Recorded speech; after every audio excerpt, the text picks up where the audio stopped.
Post mortem bomb ಅನ್ನು ಸಿಡಿಸಿದ್ರು ಕೇಂದ್ರ ಸಚಿವ ಎಚ್ ಡಿ ಕುಮಾರಸ್ವಾಮಿ. ಎರಡನೇ ಬಾರಿಗೆ ಪೋಸ್ಟ್ ಮಾರ್ಟಮ್ ಮಾಡಿಸಿದ್ದು ಯಾಕೆ ಅಂತ ಪ್ರಶ್ನೆ ಮಾಡಿದ್ದಾರೆ. ಈ ಬಗ್ಗೆ ನ್ಯಾಯಾಂಗ ತನಿಖೆ ಮಾಡಿದ್ರೆ ಏನ್ ಪ್ರಯೋಜನ? ಸಿಬಿಐ ತನಿಖೆ ಆಗಬೇಕು ಅಂತ ಕೇಂದ್ರ ಸಚಿವ ಎಚ್ ಡಿ ಕೆ ಆಗ್ರಹಿಸ್ತಾ ಇದ್ದಾರೆ. ಪೋಸ್ಟ್ ಮಾರ್ಟಮ್ ಬಾಂಬ್ ಸಿಡಿಸಿದ್ರು ಕೇಂದ್ರ ಸಚಿವ ಎಚ್ ಡಿ ಕುಮಾರಸ್ವಾಮಿ. ಎರಡನೇ ಬಾರಿಗೆ ಪೋಸ್ಟ್ ಮಾರ್ಟಮ್ ಯಾಕೆ ಮಾಡಿಸಿದ್ರು? ಈ ಬಗ್ಗೆ ನ್ಯಾಯಾಂಗ ತನಿಖೆ ಮಾಡಿದ್ರೆ ಪ್ರಯೋಜನ ಆಗೋದಿಲ್ಲ, ಸಿಬಿಐ ತನಿಖೆ ಆಗಬೇಕು ಅಂತ ಆಗ್ರಹಿಸಿದ್ರು. ಪಂಜಾಬ್ನಿಂದ ಗನ್ಮ್ಯಾನ್ ತೆಗೆದುಕೊಂಡು ಬಂದಿದ್ದಾರೆ. ಇವರು ನಡೆಸೋ ಅಂಧ ದರ್ಬಾರ್ ಗೊತ್ತಾಗಬಾರ್ದು ಅಂತ 3 ಜನರನ್ನ ಇಟ್ಕೊಂಡು ತನಿಖೆ ಮಾಡ್ತಾ ಇದ್ದಾರಂತೆ. ಸರ್ಕಾರ ವಿಫಲವಾಗಿದೆ, ಕೊಲೆ ಮಾಡೋರ್ಗೆ ರಕ್ಷಣೆ ಕೊಡ್ತಾ ಇದೆ ಅಂತ ಬೆಂಗಳೂರಲ್ಲಿ ಕೇಂದ್ರ ಸಚಿವ ಎಚ್ ಡಿ ಕುಮಾರಸ್ವಾಮಿ ಸರ್ಕಾರದ ವಿರುದ್ಧ ಎಚ್ ಡಿ ಕೆ ಆಕ್ರೋಶವನ್ನ ವ್ಯಕ್ತಪಡಿಸಿದರು.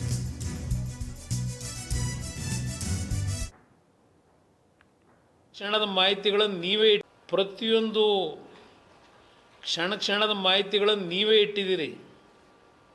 ನಾವೇನು ವಿಡಿಯೋ ತಂದು ತೋರಿಸ್ಬೇಕಾದ ಅವಶ್ಯಕತೆಯೂ ಇಲ್ಲ, ಜನಾರ್ದನ್ ರೆಡ್ಡಿನೂ ತೋರಿಸ್ಬೇಕಾದ ಅವಶ್ಯಕತೆ ಇಲ್ಲ.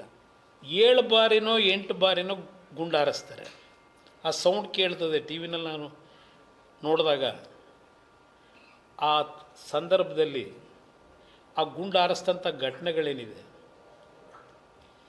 ಅದಕ್ಕೆ ಹೇಳಿದ್ದು ಈ ಸರ್ಕಾರ ಬದುಕಿದೆಯೋ ಸತ್ಯ. ಪ್ರಮುಖವಾದ ಅಂಶ ನಾನು ಈ ಸರ್ಕಾರಕ್ಕೆ ಕೇಳಲಿಕ್ಕೆ ಬಯಸ್ತೀನಿ, ಎಷ್ಟು ಬಾರಿ ಶವ ಪರೀಕ್ಷೆಯನ್ನು ಮಾಡಿದ್ದೀರಿ?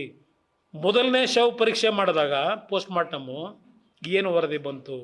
ಪೋಸ್ಟ್ ಮಾರ್ಟಮ್ ಮುಗಿಸಿ ಎಲ್ಲ ದೇಹ ಹೊಲಿದು ಮತ್ತು 2ನೇ ಬಾರಿ ಇನ್ನೊಂದು ಪೋಸ್ಟ್ ಮಾರ್ಟಮ್ ಮಾಡಿದ್ರಲ್ಲ, ಆಗೇನು ವರದಿ ಕೊಟ್ಟರು? 2ನೇ ಬಾರಿ ನೀವು ಪೋಸ್ಟ್ ಮಾರ್ಟಮ್ ಮಾಡಿದಾಗ ಯಾರು 2ನೇ ಬಾರಿ ಪೋಸ್ಟ್ ಮಾರ್ಟಮ್ ಆಗಬೇಕು ಅಂತ ಒತ್ತಾಯ ಹಾಕಿದವರು? ಇಲ್ಲಿರ್ತಕ್ಕಂಥ ಪ್ರಶ್ನೆ ಇಲ್ಲಿ ಪ್ರಮುಖವಾದ ಅಂಶ